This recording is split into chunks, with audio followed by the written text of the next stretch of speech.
साथियों जोहार, आप सभी का स्वागत है आपके अपने YouTube चैनल स्टडी टॉप में। मैं AK सिंह फिर हाजिर हूँ 12 ऑनलाइन ईयर झारखंड सामान्य ज्ञान को लेकर के। तो चलिए देखते हैं आज के क्लास के प्रश्नों को और जानते हैं इसके बारे में अन्य भी तथ्य।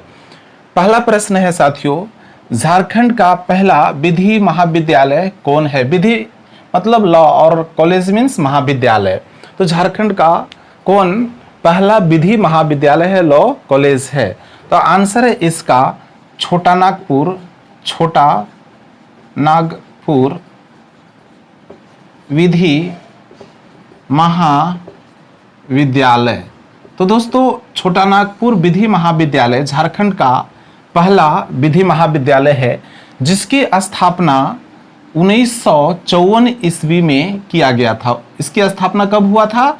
1954 ईस्वी में किया गया था और यह रांची के नामकुम में स्थित है। जब इस महाविद्यालय की स्थापना हुआ तो फिर इसे एफिलिएशन की ज़रूरत पड़ी, जो बिहार यूनिवर्सिटी से एफिलिएटेड था। और जब रांची यूनिवर्सिटी की स्थापना हुई 1960 ईस्वी में, तो इस विधि महाविद्यालय का एफिलिएशन रांची यूनिवर्सिटी से हुआ। तो ये भी याद रखेंगे कि रांची यूनिवर्सिटी की स्थापना 1960 ईस्वी में हुई थी। अगला प्रश्न है, झारखंड में कौलेश्वरी मंदिर कहाँ स्थित है? दोस्तों झारखंड में कौलेश्वरी मंदिर चतरा में है।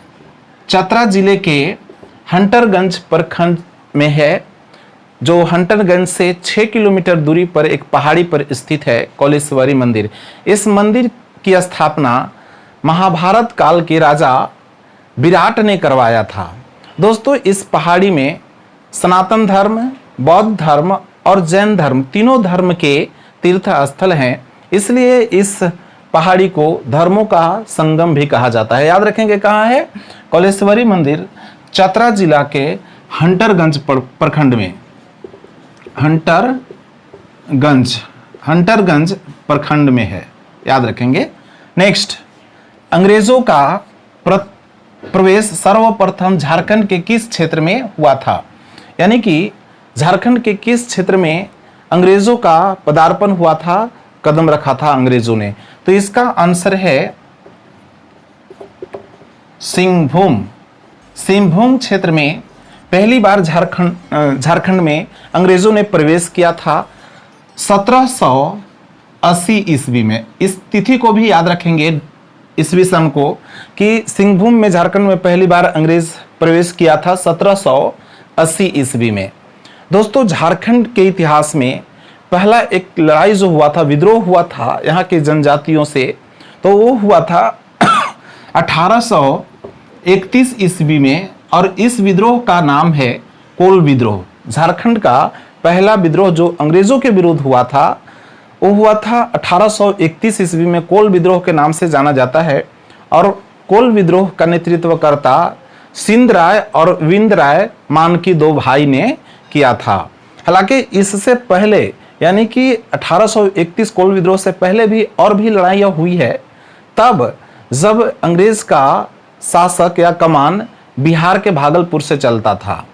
और ये पहली बार लड़ाई 1831 को कोल विद्रोह को इसलिए माना जाता है क्योंकि झारखंड में अंग्रेजों का आगमन 1780 में हुआ था और उस आगमन के बाद लड़ाई किया था 1831 का।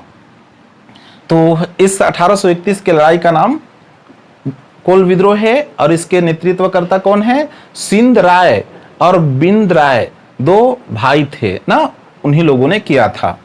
अगला प्रश्न है, कौन सा एकमात्र राष्ट्रीय उद्यान झारखंड में है? कौन सा एकमात्र राष्ट्रीय उद्यान जो झारखंड में है? आंसर है बेतला राष्ट्रीय उद्यान। बेतला राष्ट्रीय उद्यान जो भारत के 9 राष्ट्रीय उद्यानों में से सबसे पहला पुराना उद्यान बेतला राष्ट्रीय उद्यान है। इसे प्रारंभ में पलामू राष्ट्रीय उद्यान के नाम से जाना जाता था, पलामू टाइगर रिजर्व, और इसकी स्थापना मान्यता 1974 में हुआ। 1974 में बेतला राष्ट्रीय उद्यान घोषित किया, टाइगर रिजर्व इसको घोषित किया गया था, याद रखेंगे 1974 ईस्वी में, एजीके में पूछता है। और यह क्षेत्र बेतला पार्क जो है 1026 वर्ग किलोमीटर में फैला हुआ है। अगला प्रश्न है दोस्तों, अशोक ने शिलालेख 13 में झारखंड क्षेत्र की चर्चा किस नाम से की है? अशोक ने शिलालेख 13 में झारखंड क्षेत्र की चर्चा किस नाम से की है? इसका आंसर है अटावी। अटावी के नाम से झारखंड को अशोक ने अपने 13वें शिलालेख में किया है। तो दोस्तों समझने की कोशिश करेंगे, बहुत ही दिलचस्प क्वेश्चन है इतिहास को जानने के लिए। शिलालेख क्या होते हैं? पहले के शासक और राजाओं ने अपनी राजनीतिक और धर्म उपदेश के लिए गुफा के पत्थर, चट्टान या फिर स्तंभ बनवा करके और उसमें लिखवा देते थे, जो अपना विचार होता था लिखवा देते थे, या फिर वो सामाजिक सुधार हो, धार्मिक हो, राजनीतिक बातें हो, लिखवा दिया करते, जो महत्वपूर्ण समझा जाता था। तो अब तक अशोक सम्राट के 14 शिलालेख प्राप्त हैं, जिसमें 13वां में झारखंड के बारे में, झारखंड का नाम अटावी के नाम से मिलता है। दोस्तों अशोक सम्राट भारत के इतिहास में बहुत ही महत्वपूर्ण स्थान रखता है।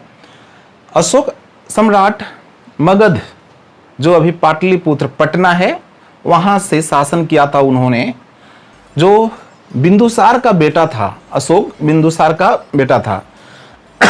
अशोक का जन्म 304 ईसा पूर्व में हुआ था और इनके जिंदगी का, राजकाज के जिंदगी का सबसे महत्वपूर्ण हिस्सा रहा था कलिंग युद्ध।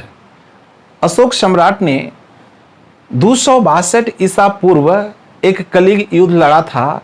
कलिंग, याद रखिएगा कलिंग को, जो वर्तमान में उड़ीसा है, उड़ीसा क्षेत्र उस समय कलिंग हुआ करता था, कलिंग के नाम से जाना जाता था। और वहां जो कलिंग का राजा था अनंत अनाभ नौ, उसके साथ युद्ध लड़ा था 262 ईसा पूर्व में। जब उस युद्ध में उन्होंने जीत हासिल किया अशोक सम्राट ने, तो जीत हासिल तब हुआ जब उस युद्ध में, कलिंग युद्ध में 1.5 लाख लोगों की जानें गई, 1 लाख लोगों को कैद किया गया और इसके अलावा और भी लोगों की जानें हंसिए पर पड़ी गए। तब जाकर के उन्होंने कलिंग युद्ध को जीता था। और इस नरसंहार की, जो बिना कसूर के लोग मारे गए थे युद्ध में, उसके पश्चाताप में सम्राट अशोक ने राज्य के संपत्ति को जनता के बीच बांट दिया और उन्होंने बौद्ध धर्म की ओर मुंह मोड़ लिया था, वैराग्य की जीवन बिताने लगा था। तो सम्राट अशोक के एक पुत्र महेंद्र और उनकी पुत्री संघमित्रा, जो इतिहास में आपको जीके में मिलेगा कि सवाल इस तरह होता है कि सम्राट अशोक के अपने बेटे महेंद्र और अपनी बेटी पुत्री संघमित्रा को कहाँ धर्म प्रचार के लिए भेजा था। तो इन्होंने अपने बेटा महेंद्र और संघमित्रा को श्रीलंका में बौद्ध धर्म के प्रचार के लिए भेजा था। इस तथ्य को भी आप याद रखेंगे। ये भी याद रखेंगे कि कलिंग युद्ध 262 ईसा पूर्व हुआ था। अगला प्रश्न है, झारखंड का सबसे गर्म स्थान कौन सा है? झारखंड का सबसे गर्म स्थान कौन सा है? याद रखेंगे जमशेदपुर। जमशेदपुर झारखंड का सबसे गर्म स्थान है। दोस्तों ये पूछा जाए कि झारखंड का सबसे ठंडा स्थान कौन है, तो आपका जवाब होगा नेतरहाट। नेतरहाट जो लातेहार जिला में है। अगला प्रश्न है, झारखंड राज्य का गठन कितने जिलों के साथ किया गया? झारखंड राज्य का गठन कितने जिलों के साथ किया गया? तो आपको ये पता है कि झारखंड राज्य 15 नवंबर 2000 में बना और तब झारखंड के पास 18 जिले थे। 18 जिले थे, लेकिन झारखंड अलग होने के बाद और 6 नए जिले बने, यानी वर्तमान में कुल 24 जिले हैं। तो झारखंड का जो कुल क्षेत्रफल है वो 79,714 वर्ग किलोमीटर है। इस तथ्य को भी आप याद रखेंगे, पहले की क्लास में मैंने ये भी बताया है बिल्कुल। और झारखंड का क्षेत्रफल के हिसाब से बड़ा जिला रांची और छोटा जिला रामगढ़ है। याद रखेंगे ना कि झारखंड का सबसे बड़ा जिला रांची और सबसे छोटा जिला रामगढ़, ये दोनों क्षेत्रफल की दृष्टि से है। अगला प्रश्न है, झारखंड की जनसंख्या में अनुसूचित जनजाति का कितना प्रतिशत है? यानी कि झारखंड में कुल जनसंख्या जो है झारखंड की, उसमें से अनुसूचित जनजाति में कितना प्रतिशत निवास करते हैं? तो इसका आंसर है 26.1%। 26.1% कुल जनसंख्या में अनुसूचित जनजाति की जनसंख्या होती है। तो दोस्तों 2011 की जनगणना के हिसाब से झारखंड की जो जनसंख्या थी 33 करोड़ थी, और ये अनुमान लगाया जा रहा है कि 2021 की जो जनगणना में झारखंड की जो जनसंख्या है वो 40 करोड़ के आसपास होगा। अगला प्रश्न है, चेरो विद्रोह 1771 का नेतृत्व किसने किया था?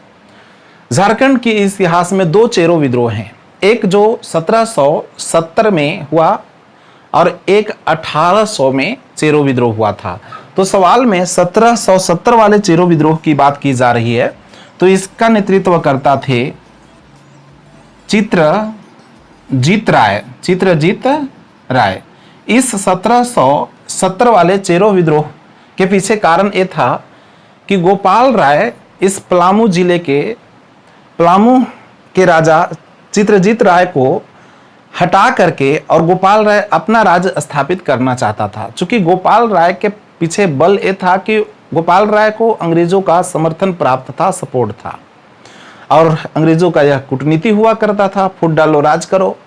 तो फिर चित्रजीत राय ने इस 1770 का नेतृत्व किया और जो 1800 का चेरो विद्रोह था उसके नेतृत्व करता थे भूषण सिंह। इस बात को भी याद रखेंगे, 1800 का जो चेरो विद्रोह हुआ था उसके नेतृत्व करता थे भूषण सिंह। अगला प्रश्न है, पलामू के किसके शासन काल को चेरो शासन के स्वर्ण युग के रूप में जाना जाता है? तो याद रखेंगे, पलामू जिला में जो चेरो वंश का शासन चला था उसमें सबसे प्रतापी रहा था राजा मेदिनी राय। राजा मेदिनी राय ने पलामू जिले में 1658 ईस्वी से 1674 ईस्वी तक राज किया, और तब मेदिनी राय के राजकार्य में बहुत ही संपन्न, यहाँ की जनता बहुत खुश थे। एक समृद्ध राज्य उन्होंने स्थापित किया था। जनता के हित में हमेशा मेदिनी राय सोचा करता था, भलाई सोचता था। दोस्तों हालांकि यहाँ पे पलामू में चेरो वंश की स्थापना रक्सैल राजा मान सिंह को हटा करके भगवंत राय ने किया था। इस तथ्य को भी याद रखेंगे, चेरो वंश की स्थापना का श्रेय भगवंत राय को मिलता है। भगवंत राय ने रक्सैल राजा मान सिंह को हटाया यहाँ से और इसके बाद चेरो वंश की स्थापना किया पलामू में। अगला प्रश्न है, कांकजल यानी कि राजमहल में हर्षवर्धन से मिलने वाले चीनी यात्री का नाम क्या था? चीनी यात्री ह्वेनसांग।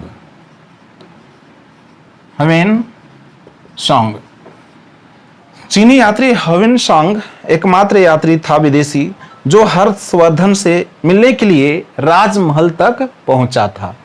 ह्वेनसांग भी एक धार्मिक प्रवृत्ति का इंसान था, तो उन्होंने चीन से एक रेशम रूट के माध्यम से, सिल्क रूट के माध्यम से भारत में आया था, और उन्होंने जो राजगृह का नालंदा विश्वविद्यालय है उस विश्वविद्यालय का ह्वेनसांग छात्र रहा। यहाँ पे लगभग 15 वर्षों तक उन्होंने अपनी जिंदगी बिताई।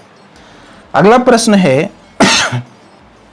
24 जैन तीर्थकरों में से कितने तीर्थकरों ने झारखंड में निर्वाण प्राप्त किया? जैन धर्म में निर्वाण प्राप्त करने का अर्थ होता है मोक्ष की प्राप्ति होना। जैन धर्म में 24 अब तक तीर्थकर हुए हैं, जिसमें पहला तीर्थकर ऋषभदेव और अंतिम तीर्थकर वर्धमान यानी कि महावीर थे।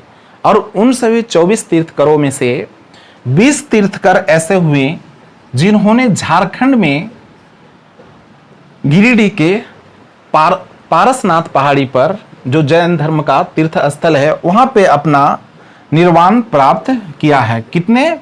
20। याद रखेंगे इस तथ्य को कि जैन धर्म में कुल 24 तीर्थकर हुए, जिनमें 20 झारखंड में आकर के और अपना निर्वाण प्राप्त किया, मोक्ष की प्राप्ति हुई, अंतिम काल काटे अपनी जिंदगी का। तो ऐसा रहा आज के सामान्य ज्ञान की कड़ी। आप सभी को बहुत बहुत धन्यवाद।